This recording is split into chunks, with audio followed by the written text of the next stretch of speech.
everyone, my name is Amanda and I'm the Fun Size Reader, and today is the book club discussion for the book that I chose for the month of March in 2022. For those of you who watched my video announcement, you saw that I picked this book because so many of you loved the Shatter Me series, and I did read the first book of the Shatter Me series and did enjoy it. So when I saw this, I kind of just kept coming back to it, and it looked like my idea of fantasy romance. And then all of the quotes and the description on the back just drew me in, and I said, okay, that's the one that I want to read. Synopsis. This book takes place in a new fantasy world where there are basically two different types of people. There are the Jinn, who have magical ancestors. They get their magic from mining it in the certain mountainous areas, and they are connected to the devil himself. I was a little confused on how that connection took place, but we'll get to that. The other side of the people that live in this fantasy world are the clay, and those are the humans. The humans are completely normal, no magic, nothing special about them. So the Jinn and the clay had to come to an agreement and have this peacetime accord because they had wars between the two peoples, where the Jinn essentially gave up their powers and couldn't use them to put them on the same playing field as the clay. And because of this, they are essentially lower in society. Everyone hides that they're a Jinn. They don't want to be known as a Jinn. So that kind of sets up the hierarchy of people. So there's this girl, her name's Alizeh, and she is a servant at this household of the Duchess in a city. We follow her main perspective and then the main perspective of Kamran, who is the crown prince of the kingdom where she lives. Alizeh is a Jinn, and we find out that she is actually royalty of the Jinn people, but she, for some reason, is trying to hide this. She comes into contact with Kamran, who then finds out what she is and can't help but falling in love with her, but knows that she will bring ruin to his kingdom. So that kind of gets you set up for what happens in the story without going into spoilery things. That is pretty much all on the back of the book. So for a quick spoiler-free review, I liked this book. I didn't love it, but I did like it. I was struggling in between choosing a 3 or a 4 stars for this one, and I think I'm gonna settle on 3. And a lot of those reasons will be explained in the spoilery aspect, because I feel like I have justifications for why I stuck with I liked it, but I didn't really like it. I thought it was good. I will read the second one because I feel like this one does a lot of setup for the series that she might have planned. I didn't see on Goodreads any announcement of what the next one was going to be, or the title, or when it's coming, or anything like that yet, but it does say number 1. So I at least know that the story is going to continue, and I do know that by the end, it's not done. Spice rating on this one, there's no spice in this book. There are kisses, but nothing more than that. So this one definitely gets a 0 chili peppers, and it is suitable for a young YA audience. Along the lines of suitable for a young YA audience, one of the things that kind of confused me, I don't know if confused is the right word, but let me just explain. So this book is large, right? It's about 500 pages. The text kind of takes up the whole page. Now granted, it's a shorter YA sized book, but the text is not large. It takes up the whole page. So it's a pretty long book. The style in which it's written is very different from the Shatter Me series. Now, I haven't read her whole series. I haven't read the other non-series books that she's written. This is literally the second book that I read from this author.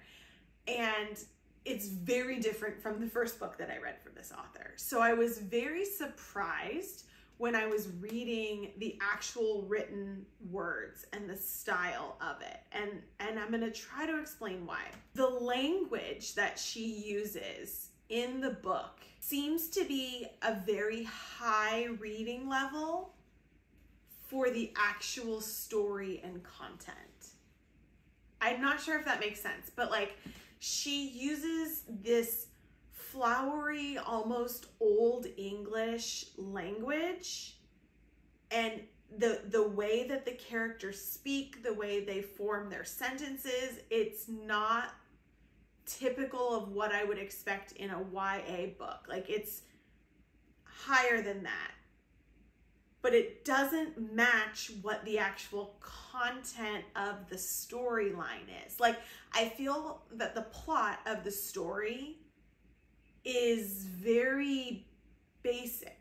Like the whole thing happens in a matter of a couple days. The whole 500 pages is like a couple days span. It's more like character following rather than plot. Like not much actually happens in the book. You start out kind of getting to know the two characters a little bit. Little things happen.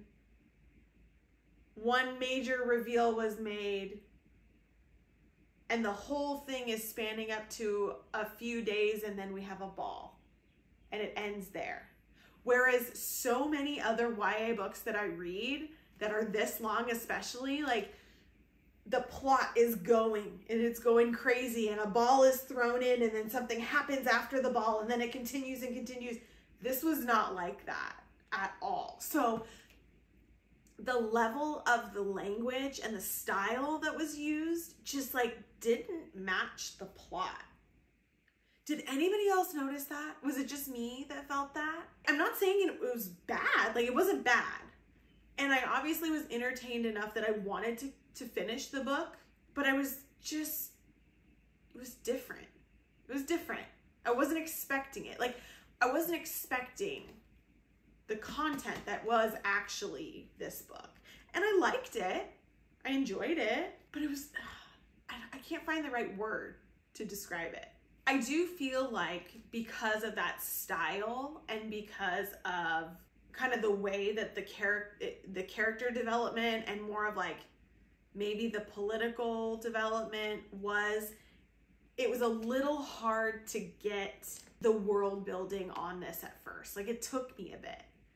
I had to sit and read pretty much the first 100 pages to kind of wrap my mind around it in the first setting. Like I sat down and I just read the first 100 pages because I was like, I'm getting confused. I need to figure this out. So it did get easier and it did get better, but I think some of the riddles from the devil and that interaction confused me. Some of the talk of the past with the Jinn, like their past history, confused me a little bit, but it made more sense as I went on. Along with the setup, I do think that it did take time to get into what the story was. And I think that the book may have been a little bit long for the content that was actually in it. And I was sitting there trying to think about what I would cut out or what things I would take down, and I didn't really know. I couldn't pinpoint certain things that I said that shouldn't have been in there, or that shouldn't have been there, because I felt like it gave me a good picture of who the characters were and what the characters were, but I still thought it was long and took a long time to get to things actually happening. It was weird. Like, was it too long? I thought so, but what would I take out? I don't know. I don't know. If you have ideas of what you would take out, like let me know, because I'd be curious to think if I think that the plot and the character development would still work if certain things were taken out, but I couldn't pinpoint what things. At this point, I'm pretty sure the whole beginning part of this video was very spoiler free. I really tried to not ruin the book, but like in spirit of book club, now I want to talk about things that actually happened. So at this point, this is going to be where I talk about content of the book, specific things that happened. There will be spoilers. So if you haven't read it at this point, take off. if you have and you want to, you know, continue chatting with me, definitely let me know what you think about these things as well. Okay, Kamran as the Crown Prince. At first, I wasn't really feeling him. He was like so angry. He was so angry. And I just didn't understand why. So I'm really glad that we got kind of a character development for him towards the end when he talked about, you know, finding his father who had been murdered and not feeling like he wanted to continue living. Like there was a lot of development there that showed why he was the way that he was. But I also really liked how we got little glimpses of like who he really was and who he wanted to be. And deep down, he was like fun and funny and joking and liked to poke and prod at Alizeh. And that made me happy. Like, especially seeing him so angry in the beginning and having this persona that he has to uphold, and you need to be seen by certain people a certain way. And then he had this soft side and this funny side. I really liked seeing that difference throughout the book. I did end up liking him at the end, and now, especially with the ending, and we'll get there, I'm worried about what's gonna happen because I liked him. I don't know if anybody else thought this, but this book was really, really hard for me to make predictions. I think that lended a lot to like the plot was not heavy. So I couldn't be like, I think this is gonna happen, and then I think this is gonna, it just was kind of mysterious, and I didn't really know where it was gonna go, but I wanted to get to the ball. And now I still don't know where things are gonna go. Like I even with the heavy last couple scenes, I still don't know really what to predict. I wanna know, but I have no clue what's gonna happen. Okay, talking about Alizeh. So I liked Alizeh as a main character. There were parts though where it broke my heart. There was one scene where she was talking about being alone and never having anyone since her parents died, and constantly just being by herself, traveling around, trying to find a place that she was safe. And I felt for her. It hurt me that she was so alone. And this was prior to her finding that she actually did have people that were following her and waiting for her and watching for her. It was before that. And I just like knife in the heart, felt the devastation. And I don't like when people are alone. And so that really hurt me. So when we found out that she actually wasn't alone, that she has been having people wait for her and watch for her and help her, that made me really happy. I was like, finally, she knows that she's not by herself, that there are other people that care about her. Kamran cares about her. And it just, I felt better. I felt better that she had that support and community. It's really funny because I feel like Mafi really likes to write insta love, okay? And remember, I haven't read the Shatter Me series. I've only read the first book, so please don't spoil it for me. I don't know what will happen. I don't know if love interests will change. I don't know. But I know she likes to write insta love. You see each other, you love each other. Like, that is what she writes. And this was pretty much the same way. So I felt like this was insta love. And you came back for me, don't you want to be with me, fight for me. You've known each other for like 3 days, guys, like 3 days. And so that was a little funny. I did believe it, weirdly. Like, it was a good insta love. It was a good insta love. I liked it. It was enjoyable. It was cute, but it was definitely insta love. Okay, and there was one scene, and some of you may not know what I'm talking about here, but if you don't, please do me the biggest favor and just like go watch the movie and change your lives. The scene where Kamran and Alizeh are in her room and he is supposed to be snooping on her and supposed to go through all of her belongings, and they're like bickering back and forth. This goes back to the content, like the way, the style of writing and how she wrote the characters. But that scene, I was reading it and I was like, this is Elizabeth and Darcy. All I could see in my head was Elizabeth and Darcy bickering back and forth and angry with each other as the rain is pouring down, and you know, they're professing love but also not at the same time. And it was a little bit more flirty and joking on Kamran's part than Elizabeth and Darcy, but that's all I could visualize. That's all I saw in my head. I was like, this is Elizabeth and Darcy. And so I almost wondered if that was a little bit of motivation for this book. So I was like, that was really cute. And if, like I said, you don't know what I'm talking about, please do yourself a favor, go rent or buy or look on Netflix or wherever you watch things and find Pride and Prejudice, the 2005 Keira Knightley version. Change your life. It's my comfort movie. I watch it all the time. I pulled it up to show that scene to my husband yesterday, and I like knew the words to scenes that were playing, and he was like, how do you know this movie so much? And I said, I watch it all the time. And he goes, no you don't, I've never seen it. And I'm like, I watch it all the time. It's my comfort movie. I love it. It's amazing. Watch it with captions and watch it multiple times because you will get something out of it every time you watch it. Anyways, side note, that scene was like Elizabeth and Darcy. I felt really stupid. So I was reading the book and we get to the reveal where there was another Jinn who was trying to get in touch with her, who had this hidden place at the castle, who turns out to be the little boy that she played with when she was a little kid, the only other person that she was allowed to interact with. And he finally came for her and told her she was not alone and told her that they were trying to, you know, help her, and gave her things to trust him. And I felt so happy, and I was like, oh my gosh, this is so great. Finally, like so excited. And I didn't get it. I didn't get it, you guys. I didn't.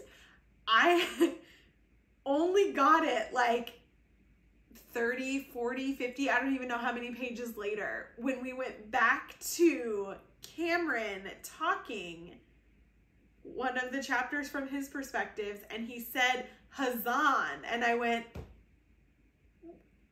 wait a second, Hazan? And so I like flipped back through the book and I was looking and I was like, oh my God, that was the reveal. It went right over my head. It literally went right over my head, and I felt so stupid. I was like, it was the prince's advisor that was helping her. That was a Jinn. I missed it totally. I didn't get it till later, and I was like, wow, you're dumb. Like, you totally missed that. But I still got the excitement of the reveal, just I guess not at the right time. But I thought I'd share that with you, that it was pretty funny. Another thing that I didn't really get until the end, and I'm really curious if any of you thought this as well, was this a Cinderella retelling? Like, I didn't see that indicated anywhere. I haven't seen anybody say that anywhere, but like, was it? The very first scene is her like laying by a fire. She's a servant. She gets invited to a ball. She shows up at it, basically. She has to leave by midnight. Like, there were so many little things that I just didn't think it was a Cinderella retelling until the end scene when the king, Cyrus, from the other country was like, don't forget, you need to leave before midnight. And I was like, Cinderella? So did I just like totally completely miss that? Did anybody else catch that? Is this confirmed somewhere? I was really curious because I did get those vibes. Also, again, with the freaking children killing themes, why can't I pick a book for book club that doesn't have killing children in it? I mean, this one was not as bad as Gilded that we read last month, but still, like, why is this a theme, you guys? And for what I'm referring to is the prophecy by the devil from the very beginning that gets confirmed in the end, that King Zal had made a deal with the devil for a longer life to protect Kamran, and by doing this he had to murder a bunch of children to feed the snakes that now like live in his body. The magic that just was kind of thrown in at the end was a little much and a little hard to like wrap myself around. That was difficult. But why do I keep picking books that have this theme? I really hope for the next one that I don't. Also, I did think it was interesting that everything kind of wove back or came back around to deals with the devil. Like Cyrus made a deal with the devil, which is why he ended up taking Alizeh at the end. Zal made a deal with the devil, which is what happened at the end. I didn't know deals were a thing. Like I knew there was a reason why he kept presenting himself to Alizeh, but I didn't know that them making deals was going to be part of the content of the book. So I think that's going to be interesting to find out more about. Okay, so that was a lot of thoughts.